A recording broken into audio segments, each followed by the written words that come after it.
Hello friends, कैसे हो आप सब। स्वागत है आप सभी का राजीव कॉम्पिटिटिव क्लासेस में। दोस्तों, आज की इस वीडियो में हम बात करेंगे एंशिएंट हिस्ट्री का सबसे इम्पोर्टेंट टॉपिक बौद्ध धर्म से। देखिए, अगर आप कोई भी एग्जाम की तैयारी करते हो तो बौद्ध धर्म से सबसे ज़्यादा प्रश्न पूछे जाते हैं। तो इस वीडियो में आज हम इसी को कवर करेंगे। इससे पहले हमने 5 वीडियो अपलोड कर दिया है, प्लेलिस्ट में जाके उन 5 वीडियो को आप लोग देख लीजिएगा। तो आज की इस वीडियो में हम एंशिएंट हिस्ट्री का सबसे इम्पोर्टेंट टॉपिक बौद्ध धर्म को देखेंगे। तो चलिए हम इस वीडियो को स्टार्ट करते हैं। हम लोग इसको कहानी की तरह पढ़ेंगे। तो सबसे पहले देखिए, बौद्ध धर्म के संस्थापक कौन हैं। तो बौद्ध धर्म के जो संस्थापक थे ये महात्मा गौतम बुद्ध थे। इन्हें ही लाइट ऑफ एशिया कहा जाता है। तो अगर प्रश्न ऐसा रहे कि महात्मा गौतम बुद्ध, अगर प्रश्न ऐसा रहे कि लाइट ऑफ एशिया किसे कहा जाता है, तो वो महात्मा गौतम बुद्ध को कहा जाता है। गौतम बुद्ध का जन्म 563 ईसा पूर्व में कपिलवस्तु के लुम्बिनी नामक स्थान पर हुआ था। तो महात्मा बुद्ध का जन्म जो हुआ ये 563 ईसा पूर्व में कपिलवस्तु के लुम्बिनी नामक स्थान पर हुआ था।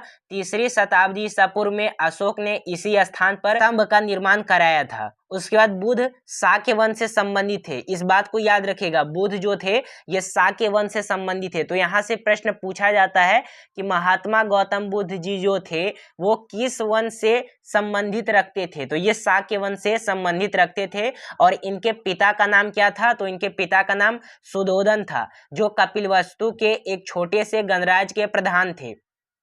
गौतम बुद्ध के बचपन का नाम सिद्धार्थ था।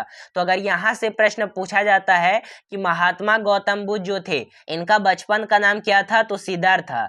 उसके बाद जन्म के तुरंत बाद ही इनकी माता का देहांत हो गया था, इसलिए इनका पालन पोषण इनकी मौसी प्रजापति गौतमी ने किया। इसी कारण ये गौतम कहलाए। तो यहाँ से आप लोगों का 2 से 3 प्रश्न बन जाते हैं। सबसे पहला ऐसा प्रश्न रहेगा कि बौद्ध धर्म के संस्थापक कौन थे। तो ये महात्मा गौतम बुद्ध थे। दूसरा प्रश्न ऐसा रहेगा कि लाइट ऑफ एशिया किसे कहा जाता है। तो वो महात्मा गौतम बुद्ध को कहा जाता है। तीसरा प्रश्न ऐसा रहेगा कि महात्मा गौतम बुद्ध का जन्म कब हुआ। तो ये 563 ईसा पूर्व में हुआ। अब यहाँ पे कहाँ पे हुआ, तो ये कपिलवस्तु के लुम्बिनी में हुआ। इस बात को याद रखिएगा। और उसके बाद फिर अशोक सम्राट ने कहाँ पे स्तंभ का निर्माण कराया था, इस बात को भी याद रखिएगा। ये 3री शताब्दी में करवाया था। चौथा प्रश्न ऐसा रहेगा कि महात्मा गौतम बुद्ध के पिता का नाम क्या था। तो सुधोधन था। 5वां प्रश्न ऐसा रहेगा कि महात्मा गौतम बुद्ध किस वंश से संबंधित थे। तो ये शाक्य वंश से। उसके बाद 6ठा प्रश्न ऐसा पूछा जाएगा कि महात्मा गौतम बुद्ध का बचपन का नाम क्या था। तो ये सिद्धार्थ था। इस बात को याद रखिएगा। और एक और प्रश्न यहाँ से पूछा जाएगा कि महात्मा गौतम बुद्ध के माता का क्या नाम था।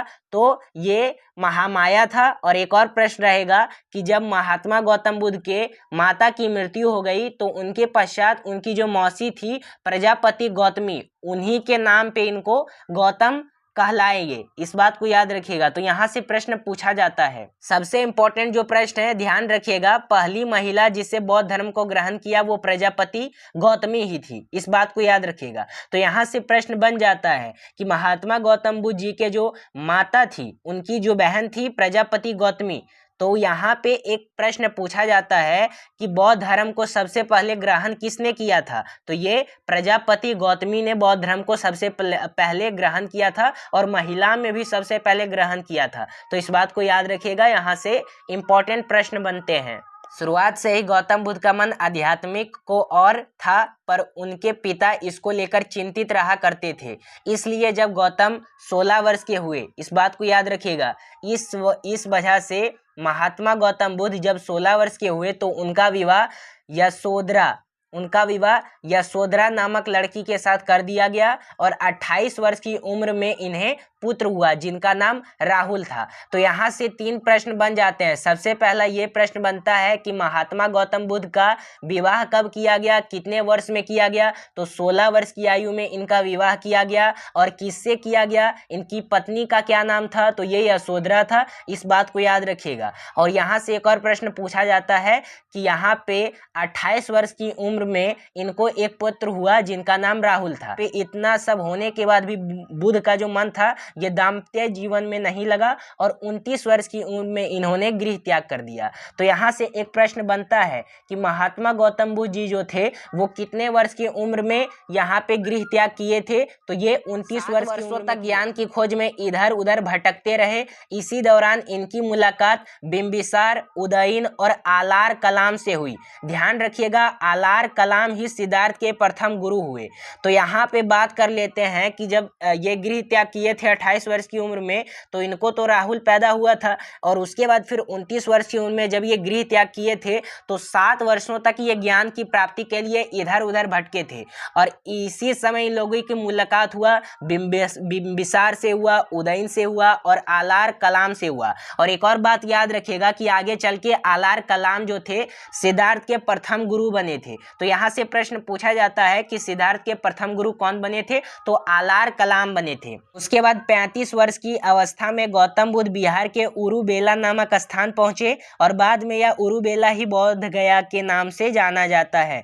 तो इस बात को याद रखिएगा कि 35 वर्ष की अवस्था में ये क्या हुए थे? महात्मा गौतम बुद्ध बिहार आए थे और इसी समय एक स्थान था जिसका नाम था उरुबेला और इसी समय क्या किए थे महात्मा गौतम बुद्ध? आज के समय में उसको बोध गया कहते हैं और वहीं वो ज्ञान की प्राप्ति किए थे। कि यहाँ पे ही गौतम बुद्ध ने पीपल के पेड़ के नीचे ज्ञान प्राप्ति करने के लिए समाधि लगाई थी और 49वें दिन ज्ञान की प्राप्ति हुई। 49वें दिन ज्ञान की प्राप्ति हुई। तभी से ये पीपल का पेड़ बोधि वृक्ष के नाम से जाना गया और ज्ञान प्राप्त करने के बाद सिद्धार्थ बुद्ध कहलाए, क्योंकि बुद्ध का अर्थ होता है ज्ञान प्राप्ति। इस बात को याद रखिएगा। तो यहाँ से प्रश्न पूछा जाता है कि बुद्ध का अर्थ क्या होता है? तो ज्ञान प्राप्ति। पहले इनको सिद्धार्थ कहा जा रहा था, लेकिन जब इनको ज्ञान का प्राप्ति हो गया तो इनको बुद्ध कहा जाने लगा। इसके बाद महात्मा बुद्ध ने वाराणसी के समीप सारनाथ में अपने 5 ब्राह्मण शिष्य को पहली बार उपदेश दिया और इसी चीज को बौद्ध ग्रंथों में धर्म चक्र परिवर्तन कहा गया। इस बात को याद रखिएगा। बुद्ध ने अनेक राज्यों का भ्रमण किया और उपदेश दिए। यहाँ पे प्रमुख प्रचार का केंद्र मगध था। तो अगर यहाँ से प्रश्न पूछा जाए कि महात्मा गौतम बुद्ध जी जो थे इनका प्रमुख प्रचार का केंद्र कहाँ बना? तो ये मगध था और इसलिए बिंबिसार, उदयन जैसे मगध शासक बुद्ध के अनुयायी बन गए। नोट करने वाली बात है कि बुद्ध ने सबसे ज्यादा उपदेश यहाँ पे श्रावस्ती में दिए थे। तो अगर ऐसा प्रश्न पूछा जाता है एग्जाम के अंदर कि बुद्ध ने सबसे ज्यादा उपदेश कहाँ दिए थे, तो ये श्रावस्ती में दिए। धर्म के प्रचार के लिए महात्मा बुद्ध ने बौद्ध संघ की स्थापना की और संघ वह स्थान था जिसमें भिक्षु अपना घर छोड़कर निवास करते थे और जीवन भर बौद्ध धर्म का प्रचार करते थे। तो बुद्ध के अनुयायी जो थे ये 2 भागों में विभाजित थे। पहला जो भिक्षुक था और दूसरा जो उपासक था। तो भिक्षु क्या कहलाते थे? बौद्ध धर्म के प्रचार के लिए जिन्होंने संन्यास ग्रहण किया। जो लोग संन्यास को ग्रहण करते थे उनको भिक्षु कहते थे और उपासक किसे कहते थे? जो गृहस्थ जीवन व्यतीत करते हुए बौद्ध धर्म को अपनाने वाले को उपासक कहा गया। उपासक, इस बात को याद रखिएगा। उपासक किसको कहा जाता था? जो गृहस्थ जीवन व्यतीत करते हुए बौद्ध धर्म को अपनाने वाले को उपासक कहा गया। समय समय पर बौद्ध धर्म को समझने हेतु बौद्ध भाषाएं आयोजित की गई जिन्हें बौद्ध संगीति के नाम से जाना जाता है। तो बौद्ध संगीति बहुत इंपॉर्टेंट हो जाता है, बहुत बार एग्जाम में पूछा जाता है। तो चलिए आगे उसको भी देखते हैं। ये चार्ट आपके लिए बहुत इंपॉर्टेंट है, इसको नोट कर लीजिएगा। हर बार एग्जाम में प्रश्न पूछा जाता है। देखिए बौद्ध संगीति की बात करें तो प्रथम जो बौद्ध संगीति हुआ था ये राजगृह में हुआ था। वर्तमान में ये राजगीर है, लेकिन उस समय राजगृह था। और इस समय के जो शासक थे ये अजातशत्रु थे। अजातशत्रु के शासन काल में प्रथम बौद्ध संगीति का आयोजन किया गया। द्वितीय बौद्ध संगीति का आयोजन वैशाली में किया गया और इस समय के जो शासक थे ये कालाशोक थे। तृतीय जो बौद्ध संगीति हुआ ये स्थान पाटलिपुत्र में हुआ और इस समय के जो शासक थे यानी जिनका शासन काल था वो अशोक का था। और उसके बाद चतुर्थ जो बौद्ध संगीति हुआ ये जो हुआ था ये कुंडल वन में हुआ और इस समय के जो शासक थे ये कनिष्क थे। तो 483 ईसा पूर्व में जब बुद्ध 80 वर्ष के थे तब उनका निधन यानी महापरिनिर्वाण कुशीनगर में हुआ। तो यहाँ से प्रश्न पूछा जाता है कि महात्मा गौतम बुद्ध का कितना उम्र था जब उन्होंने महापरिनिर्वाण प्राप्त किया था। तो ये 80 वर्ष की उम्र में किया था। और कहाँ किया था? तो कुशीनगर में किया था। निधन के पश्चात बुद्ध की अस्थीय अवशेषों को विभाजित कर भारत के 8 भागों में स्थापित कर स्तूपों का निर्माण कराया। इनमें से सबसे बड़ा जो स्तूप है ये सांची में स्थित है। सांची में स्थित है सबसे बड़ा स्तूप। और इसको किसने निर्माण करवाया था? तो ये सम्राट अशोक ने निर्माण करवाया था। इस बात को याद रखिएगा। यहाँ पे कुछ हम लोग इंपॉर्टेंट पॉइंट को देख लेंगे। जैसे कि देखिए, बौद्ध धर्म के 3 रतन है, यानी त्रिरतन है। सबसे पहले बुद्ध है, उसके बाद फिर धम्म है, फिर संघ है। तो बौद्धों का सबसे पवित्र त्योहार वैशाखी यानी पूर्णिमा है, जिसमें बुद्ध पूर्णिमा के नाम से जाना जाता है। तो अगर ऐसा प्रश्न पूछा जाए कि बौद्ध धर्म का सबसे पवित्र त्योहार कौन सा है, तो ये वैशाखी पूर्णिमा है। बुद्धों के प्रमुख ग्रंथ की बात करें तो वे त्रिपिटक है। त्रिपिटक शुरुआती बौद्ध ग्रंथों की भाषा पाली रहा, बाद के ग्रंथ संस्कृत भाषा में लिखे गए। उसके बाद बौद्धों का विक्रमशिला यानी विक्रमशिला विश्वविद्यालय की स्थापना धर्मपाल ने की थी। तो अगर यहाँ से प्रश्न पूछा जाए कि बौद्धों के जो विश्वविद्यालय से विक्रमशिला जो थे, इसकी स्थापना किसने किए थे? तो ये धर्मपाल। भारत में उत्पन्न सबसे अंतिम बौद्ध ग्रंथ कौन सा था, यानी बौद्ध धर्म का ग्रंथ कौन सा था? तो वो था वामसातपाकसिनी। और यहाँ पे एक और बात निकल के आती है कि धातु के सिक्के सबसे पहले बौद्ध काल में ही प्रकट हुए। तो अगर ऐसा प्रश्न पूछा जाता है, कि धातु के सबसे पहले सिक्के कहाँ प्रकट हुए थे, तो ये बौद्ध काल में प्रकट हुए थे। इस बात को याद रखिएगा, इंपॉर्टेंट प्रश्न है, इस बात को याद रखिएगा। यहाँ पे है कि महात्मा बुद्ध ने 4 सत्य कथन कहे। महात्मा बुद्ध जो थे ये 4 सत्य कथन कहे थे। सबसे पहला इनका कथन था कि संसार दुखों से भरा है, हर दुख का कोई ना कोई कारण है, सभी दुखों का सबसे बड़ा कारण इच्छा है, इस इच्छा पर नियंत्रण पाया जा सकता है। इस बात को याद रखिएगा, बहुत इंपॉर्टेंट टॉपिक है, बहुत ज़्यादा। इसमें यह कहा गया है कि संसार दुखों से भरा है, हर दुख का कोई ना कोई कारण है, सभी दुखों का सबसे बड़ा कारण इच्छा है, इसी इच्छा पर नियंत्रण पाया जा सकता है। अगर आप इच्छा पे नियंत्रण पा लेते हो तो जीवन में आप सफल कर जाओगे, ये मैं आप लोगों को बता देना चाहता हूँ। ये सत्य कथन किनके द्वारा कहा गया है? तो ये महात्मा गौतम बुद्ध जी के द्वारा कहा गया है। बौद्ध धर्म के त्रिरतन थे, एक था बुद्ध, दूसरा था संघ और तीसरा था धम्म। तो इस चीज को आप लोग जरूर फॉलो कीजिएगा। बात करते हैं कि महात्मा बुद्ध के प्रमुख अनुयायी कौन थे, तो ये तो हमने पहले स्लाइड में देख लिया, एक बार और देख लेते हैं। जैसे कि बिंबिसार आ जाते हैं, प्रसेनजीत आ जाते हैं, उदयन आ जाते हैं। बुद्ध के अनुयायी 2 भागों में विभाजित थे। सबसे पहले आप लोगों का आ जाता है, आप लोगों का ये आता है भिक्षुक, दूसरा आता है उपासक। तो ये तो मैंने बता दिया कि बौद्ध धर्म का जो प्रचार करने के लिए संन्यास ग्रहण किया उसको हम भिक्षु कहते हैं, और गृहस्थ जीवन व्यतीत करते हुए बौद्ध धर्म अपनाया उसको हम उपासक कहते हैं। बौद्ध संघ में सम्मिलित होने के लिए न्यूनतम आयु सीमा 15 वर्ष थी। अगर यहाँ से प्रश्न पूछा जाता है कि बौद्ध धर्म में अगर हम शामिल होते हैं भिक्षु बनने के लिए या उपासक बनने के लिए, तो हमें कितनी न्यूनतम आयु चाहिए? तो ये 15 वर्ष चाहिए। ठीक है, वर्तमान में भी 15 वर्ष है और प्राचीन में भी 15 वर्ष ही रखा गया था। तो यहाँ से प्रश्न पूछा जाता है, इसको याद रखिएगा। आगे आता है चौथी बौद्ध संगीति के बाद बौद्ध धर्म 2 भागों में बट गया। जब चौथी संगीति हुआ था कुंडल वन में, तो उसी समय क्या हुआ था कि बौद्ध जो था ये 2 भागों में बट गया। पहला जो आ जाता था वो हीनयान आ जाता था, दूसरा जो आता था ये महायान आता था। तो हीनयान एवं महायान में अंतर क्या था? तो देखिए, हीनयान का कहना था कि यह बौद्ध धर्म का प्राचीन रूप है, और महायान का कहना था क्या यह नवीन रूप है, यह कठोर मार्ग है, इसके द्वारा कम लोग निर्वाण की प्राप्ति कर सकते हैं, और यह सरल मार्ग है, इसके द्वारा अधिक लोग निर्वाण की प्राप्ति कर सकते हैं। तो ये महायान के द्वारा कहा गया था। ठीक है, यह बुद्ध को यहाँ पे अलंकित गुण वाला सामान्य पुरुष मानते थे। मतलब मानते हैं, और महायान का कहना है कि यह बुद्ध को भगवान मानते हैं।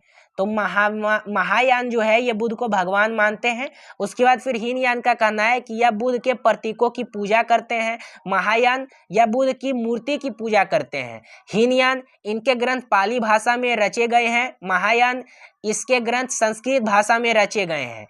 हीनयान ये कर्म एवं धर्म में विश्वास करते हैं। महायान ये परोपकार में विश्वास करते हैं। उसके बाद इसमें बौद्धि सत्य का आदर्श ग्रहण किया है, जो दूसरे का कल्याण करते हैं। इसका प्रचार प्रसार लंका, बर्मा, थाईलैंड, उसके बाद कंबोडिया आदि देशों में हुआ। तो हीनयान का जो प्रचार हुआ ये बर्मा में हुआ, यानी वर्तमान में म्यांमार है।